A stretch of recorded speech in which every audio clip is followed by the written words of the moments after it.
Good evening, friends, and welcome to my monthly video series for the month of April 2018.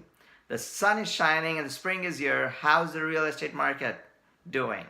That's the question I get asked. And let me tell you, friends, the real estate market, how it's doing, is not a plain and simple generic answer. It depends on what really you plan to do and what your situation is and what you intend to do with the market, and based on that you can take some piece of advice, you can read the news, and then you got to relate it to what your plans are and how you fit into the dynamics of the market at the moment. What I'm going to do is take a few minutes here and explain some common scenarios that are pretty common, so you'll have some very good large buckets. You will probably fall in one of those, and take this as not a specific advice for your situation, but take this as a generic advice. And of course you need to consult your professional on what really you need to do in your specific situation. But if you do fit in one of these buckets, you'll fairly get a good idea of how the market might impact you. Make sense? So let's talk about the first time buyers. So the first time buyers, my advice is, first of all, go to your bank or your mortgage broker and get the pre-approval. Get the pre-approval is the key.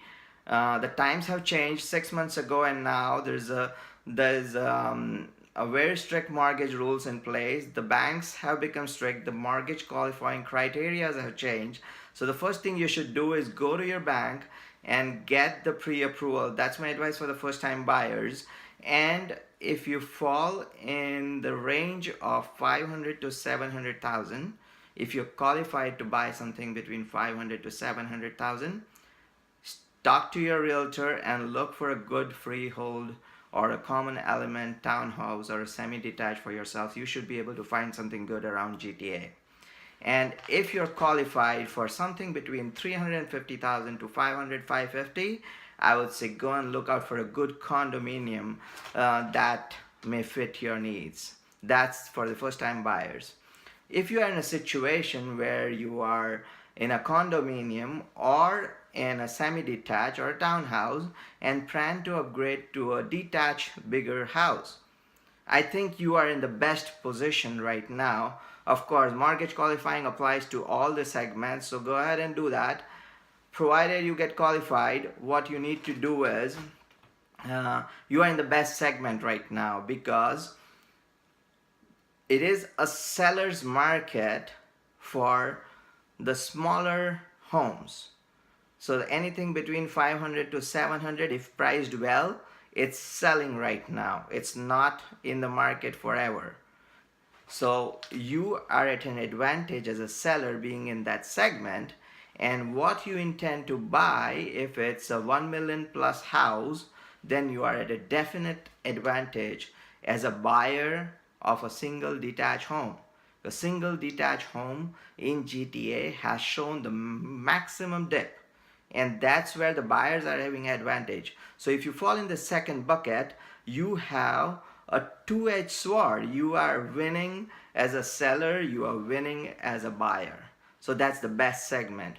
The third bucket I would like to talk about is, if you are planning to downsize yourself, if you are retiring, or if you have any situation where you need to downsize for a single detached bigger house to a condominium, I would say hold your horses. Unless you have to. If there's a specific situation, it doesn't apply to everybody. If you have to, you have to.